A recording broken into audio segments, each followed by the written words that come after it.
Hi, everyone. This is Jackie Cooper with the Maryland Blockchain Association, and we are doing a member Byte video, a talk show. And I'm very excited today to have on an individual that is doing something that is really inspiring from the perspective that we all have access to real estate. But a lot of times as owners, we don't always think about the tech that we are involved with, or land records or titles or things like that. And so in our space, the Maryland Blockchain Association space, we know that innovative tech is being used for a lot of different areas. And with Medici Land, they are global. They are working internationally with a lot of different countries and communities to help protect land records and titles, and to actually provide those resources to individuals and governments. So I want to welcome you today. How are you doing today? Good. Thank you very much for having me. I'm excited to be part of the Maryland Blockchain Association, being a member and then being actively working with the state of Maryland and the city of Baltimore, and looking forward to engaging the rest of the counties and the cities in Maryland and getting them all on board. So I hope this video is promulgated and sent to everybody in the state of Maryland. Yes, for sure, as well as other locations. So you know that I'm all about stories. So I really want to share with those that are both listening on the audio side, because there will be a talk show audio, as well as on the video side.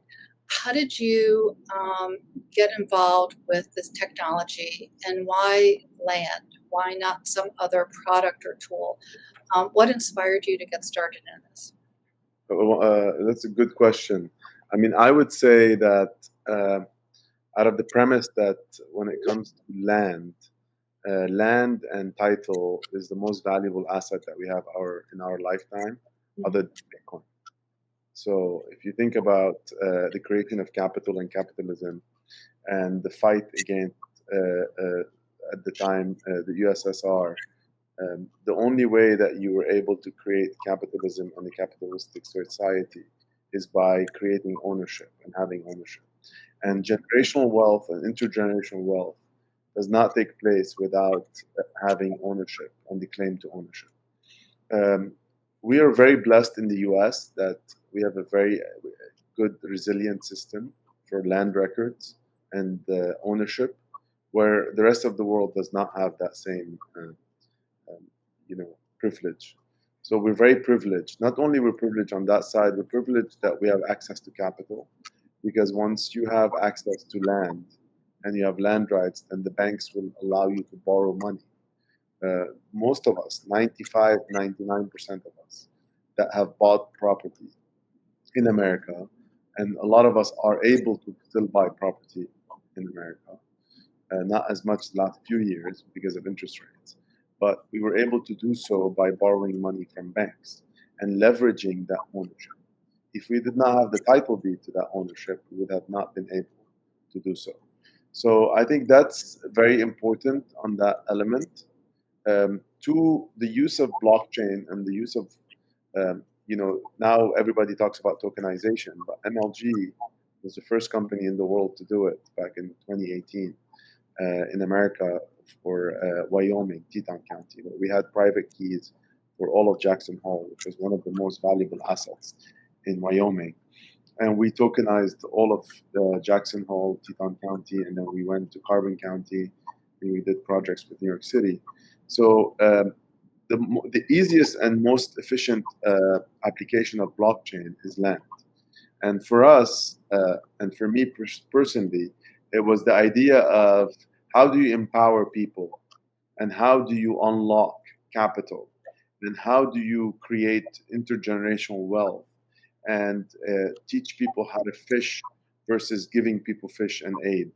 And it was a no-brainer that land rights is the way to go, and it was a no-brainer of applying technology such as blockchain to that space, may it be in the US because of the inefficiencies in the systems, or may it be outside the US where the titles don't exist and we have to create those titles.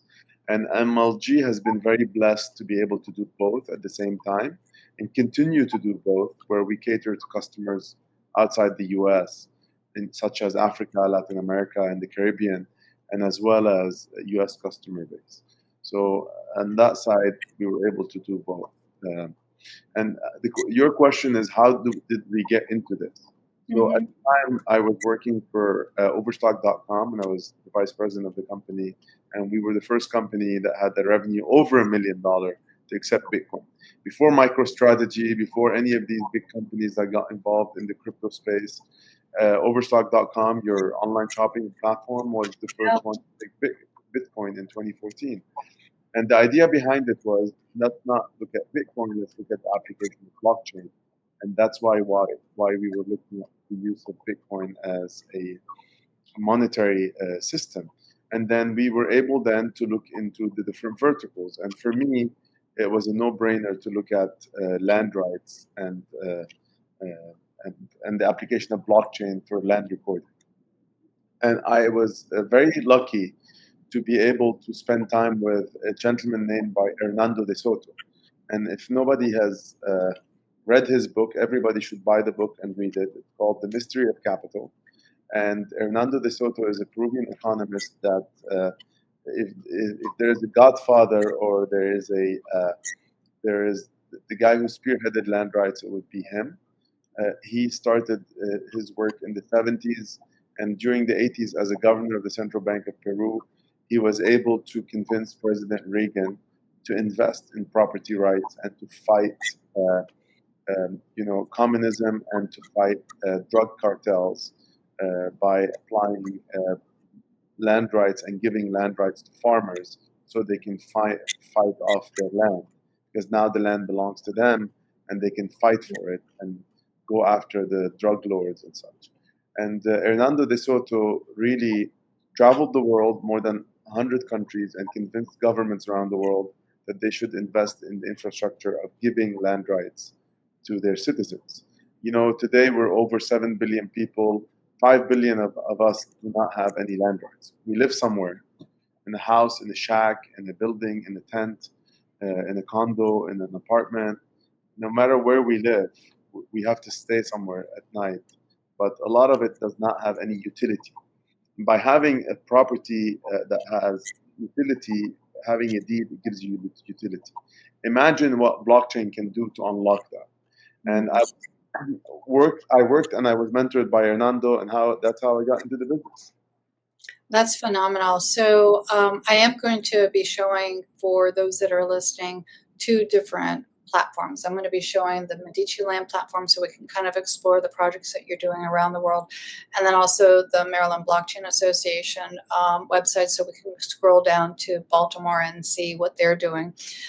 Because again, what our goal is to inspire others to within Maryland as well as other locations to kind of take the next steps. So for those that might not understand the tech behind it, did you have to build your own blockchain, or how are you doing the tech side of this? Great question. So for us, we were at the beginning blockchain agnostic, and we were using different chains as we started, from Ethereum to blockchain to Bitcoin to other derivatives of different chains, such as Ravencoin, such as Flow. And today MLG is focused on using the BNB chain. So we're shifting our resources to the BNB chain. And you will see more and more work MLG is doing on the BNB chain. So I think for us, we're looking at something that is going to be there for a while, and something that is also affordable for recording. It's still on a layer 2, maybe now Bitcoin is becoming affordable, but it's not as affordable on Ethereum or other chains out there.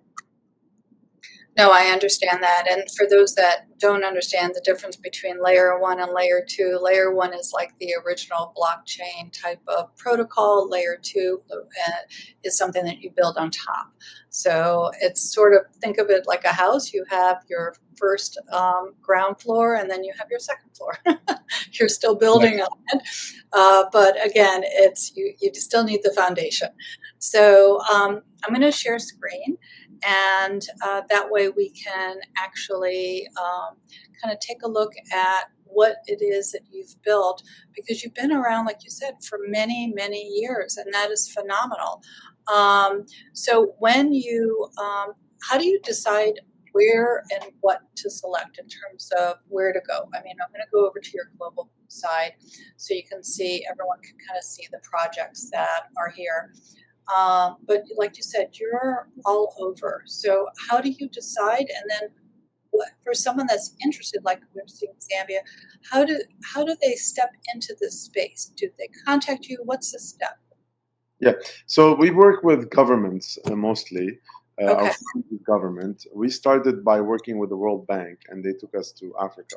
So we did two-pronged approach. One was the U.S. approach, where we went directly to the U.S. Government and started working with the cities and the county level, and then also went and partnered with the World Bank and tried to change the existing systems outside the U.S. to make them more resilient and more efficient and more transparent as well, and to eliminate corruption. As you know, a lot of countries have some corruption issues when it comes Yeah. to recording land rights, because it's a mechanism to launder money and hide a lot of the money and things like that. So we worked on both. We were supported by the World Bank. We went to Zambia. We did a pilot in Zambia, and then we ended up signing a contract directly with the government of Zambia for 10 years to do land rights, to do the whole country, to title the whole country. And most of Zambia is untitled. So that was the idea behind it, and how to use technology. Think about the leapfrogging that took place when India, instead of using copper lines to have phones, this is an old phone, Yeah. Yeah. doesn't exist anymore. So now everybody uses a cell phone, right? Everybody has their cell phone in their hands, and that cell phone was the huge leapfrog for India. Today, AI and blockchain are going to be the leapfrog for a lot of these governments. Instead of doing what the traditional, first world and the developed world has done, these developing countries now can leapfrog and be better and faster and more efficient, more transparent and cheaper and more secure than any government may be in Europe or the US by using these technologies. And they're grasping to that, and they're taking that to heart. I say that because I give you an example. The Rwandese government was the first government that allowed us to use blockchain, biometrics, and PKI to be able to record within minutes a transaction with no papers and virtually between two people buying and selling a property. That's amazing. We did that in 2019. And at the time, nobody was doing anything close to that. And that's the idea behind it, is why is it so efficient for me to go on my phone and do my shopping, order my car, buy my flight, get my boarding pass. Now I can get my digital ID. But when it comes to land recording and doing any transaction, I have to get an agent, I have to get an escrow, I have to get a title company, I have to get a title insurance, I have to get my paperwork done, I have to do all the due diligence, I have to do all of this physically, and somebody has to run around for me. And even if people don't run around, there are people in India working tirelessly, tens of thousands of people working for people such as Fidelity Title Insurance, Stewart Title, and other title insurance companies, trying to figure out who owns what and to get that title. And it shouldn't be the case. It should be instant, efficient, faster than anybody. I agree with you. The idea that you can actually map a country and then just do the recording on chain, which will last, and also is independent of any weather emergency, because you can actually show that the property is yours, even if there's a flood and the papers get destroyed. I think is really remarkable. So. Overseas, what other communities have you stepped into? And I know that I'm going to switch over. I might have to stop sharing. No, we can see this on the screen. So I'm looking at the products, and I'm saying for those that are listening and not seeing, that way they can understand what it is that we're saying. So we have blockchain records, we have geographic information systems, land information management systems, systematic land titling, and land valuation and taxation. Are these all connected, or are they actually separate processes that different governments would be stepping into? Yeah, so all of these are actually super well connected. They're Mm-hmm. all like either you can get all of them and then work with all of them as MLG, or you can get some of them. Some of them apply to the U.S. businesses. Some of the U.S. Way of doing land recording and such, because like a land administration system is something that every recorder's office, every county has. It's something that we can implement.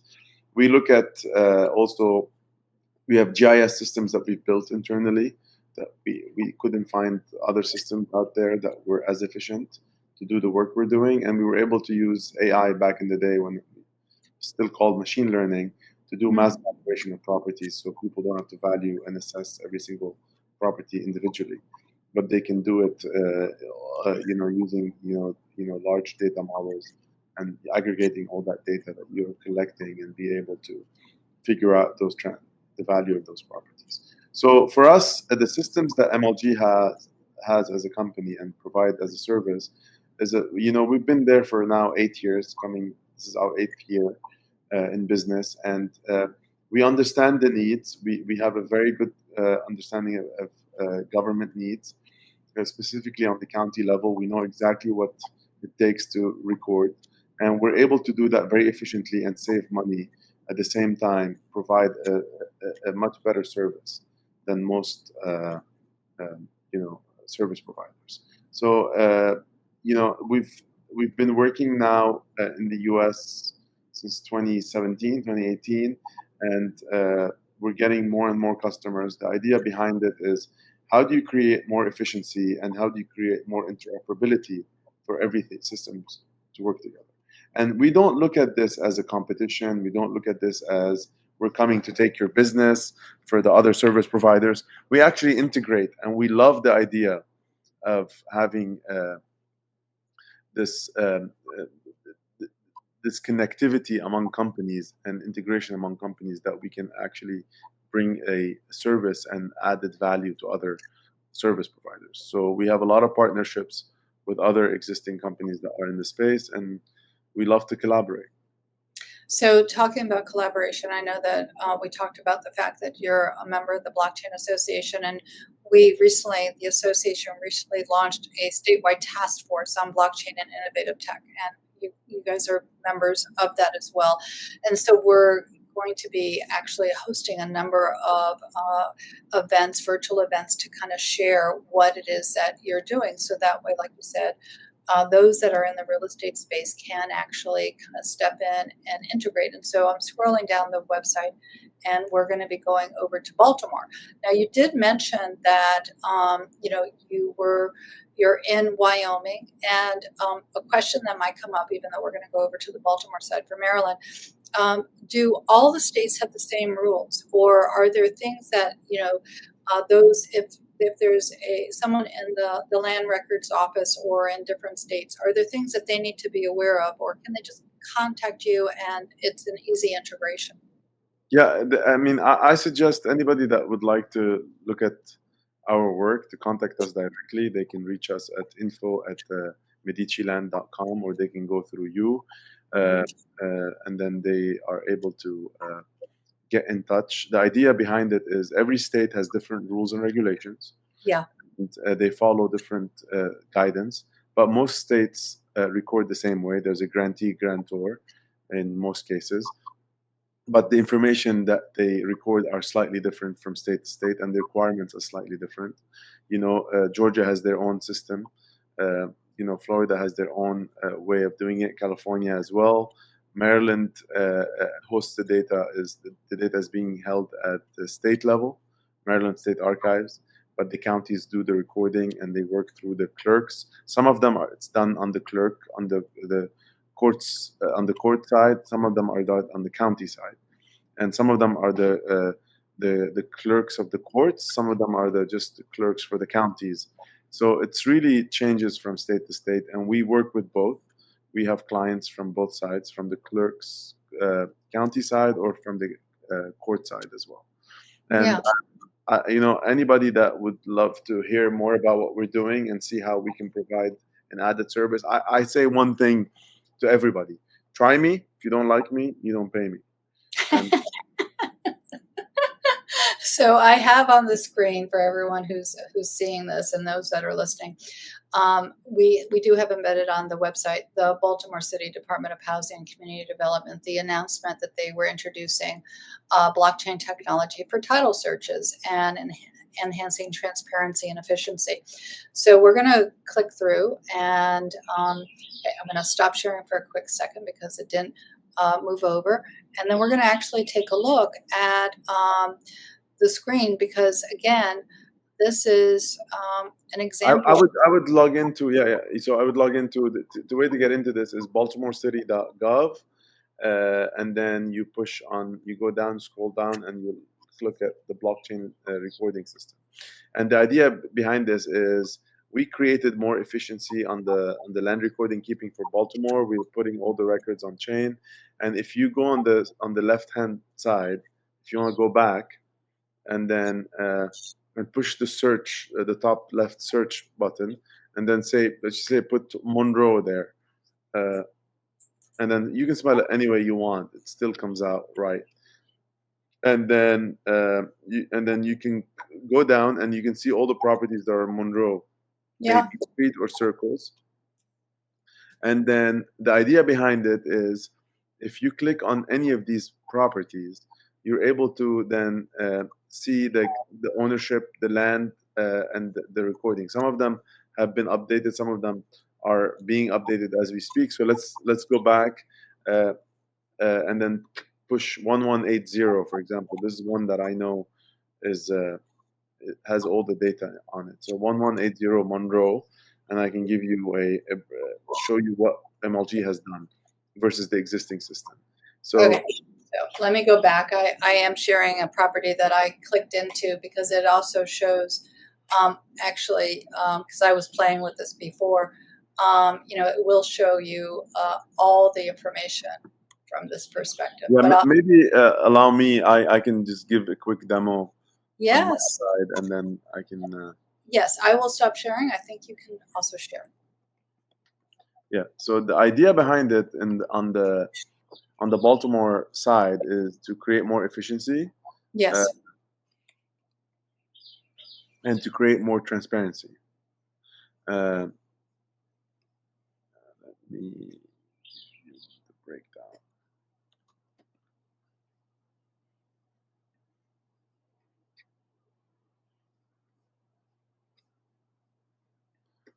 Trying to share my screen. Let me share my screen. Share screen. Boom. And then I can allow, and I can show you my screen. Okay. So this is, so if you go back. I'm not sure that we see it yet because I don't see it on the recording side. Do you want to give me the property address? Yeah. Can you see my screen or no? No, I'm only seeing both of our conversations. Usually it will pop up in here. Yeah. Let me stop screen. Let me present the share screen, and then I can present this website. So are you seeing it now? No. Give me the address. I'll pop it up. So go back to let me stop presenting. If you want to go back to the actual baltimorecity.gov, and I want to show people what it looks like to search the Maryland State Archives versus sure. what we've done for Baltimore. And it's very relevant because think about, you go into a closet and you have your clothes in different, you want to wear an outfit, and you have your dresses and your pants and your shorts all mixed up, and the colors are all mixed up. So one, you have to figure out what color you're looking for. Two, are you looking for a top, for a short, for pants, for, I don't know, for tights, whatever it may be. If you're a woman, for a man, you can't find your stuff. And then you have to look for, okay, then what are the different pieces, put them together. So the idea behind what we've done for the city of Baltimore is we've went and cleaned up all the records. We've color coded them. We've figured out, okay, this is the chain of ownership. and we've put them in a chronological order, which is there. When you go and search for it, it's not there. And we're able to then say, okay, the property was built in 1800 and up to 2025, wherever the period is, these are the owners, because ownership is done by conveyance in America. It's the title deed is as good as the conveyance has been. And that's what people don't really understand when they're buying and selling a property. They think, okay, I bought the property, that's the address. As long as the address is right and the owner is right, everything is fine. That's not the case. One, when you're buying title insurance and you're buying a property, you're buying a legal description. You're buying that specific description of that address. That gives you a address or postal code and an address. 1123, East 35th, right? And that's where people don't really understand that. And they're like, oh, yeah, why am I doing all of this? Because the way to get ownership is by conveyance. And in most states, you have to go around 50 years back to showcase that ownership and to show that clear title and ownership. Exactly. And that's how you get it done. So you can see on that I'm at the city side, and did you want me to put an address in for you? Yeah. So 1187 Monroe or 1137 Monroe. 1187 or 1137? Yeah, 37. Okay. Okay, there's 1137. Yeah, if you click on that one, it should tell you that the year built. So this one is showing you this is one of those properties that are now owned by an investment company. It's liquidity investment. Tells you the document date. It tells you the lot size. It tells you the assessed value. It tells you everything. If you click on the top right side, you see the Maryland State Archives, the SDAT. So you can go and click on that, and will take you to the way the system actually works. Yep. With MLG, it's a one-stop shop. Instead of going and searching for each document within the property, you go on one place and you find all of it. So we're linking the Maryland State Archives, everything related to the property that exists, as well as all the utilities, all the different bills that you need on the property from the different departments. So if you go back, you're able to see all of it. Yes, I will go back. I'll have to stop sharing though because the screen doesn't move with me. So let me go back and I will reshare, and then everyone can see what we're sharing, we're speaking about. So again, we're back at we just looked at the Maryland SDAT, and then there's the plat, and then there's also the listings, the property links for the tax bill, the water bill, any liens, the permits, tax credits, alley and footway. So there's all that very important. So you can do like 1145 Monroe, and it will give you like everything else. Like it shows like a real deep down breakdown of maybe if you want to go back and just show this, and that would be a much better example. Okay. Yeah. So if you click on that, and it shows. So if you go down, it shows you who owned the property. It gives you the color coding of the deeds. It shows you any of the releases by color. It shows you the mortgages. It shows you everything. So you can see the encumbrances that there's a mortgage on it. That somebody and that show their mortgage has been released. So that's what you want to look for when you're buying and selling a property. Is it clear of title, can actually purchase that property. And then you can see the blockchain recording in the middle, and you can click on any of these documents and they're readily available for you. So you see the recording in real time of the property. So it's much more efficient, much faster. It saves you days of work if you're actually doing it, or if you're sending that work to some developing country in Asia or Latin America or India to do the work for you. It's already done. You don't have to worry about it. So it's a very efficient way for a lot of title companies to use the system and abstractors to use it as well. And it makes their life much more efficient and convenient. Yeah, no, I think it's phenomenal, the use of technology like this to record in real time the information like you shared, as well as to have online easily accessible documents that people would have to normally go down to the recording office to be able to see. So this also means that you can also see if someone put a second on your title that you were not aware of, you know? So again, this is also a way to kind of prevent fraud as well.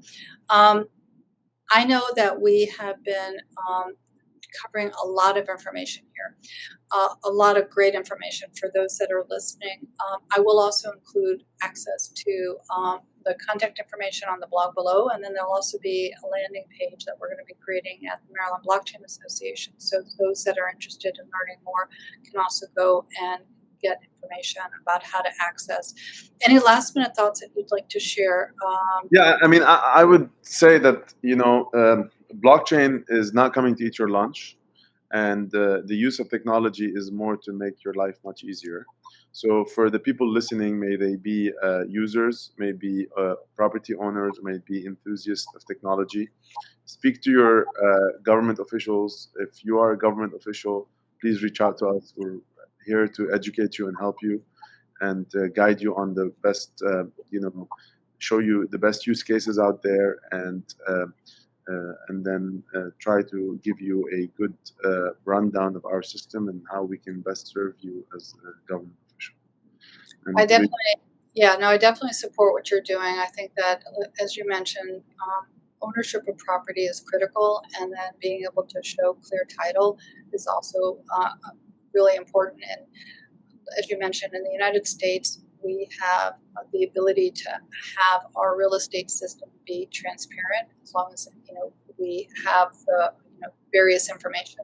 Other communities, not so much.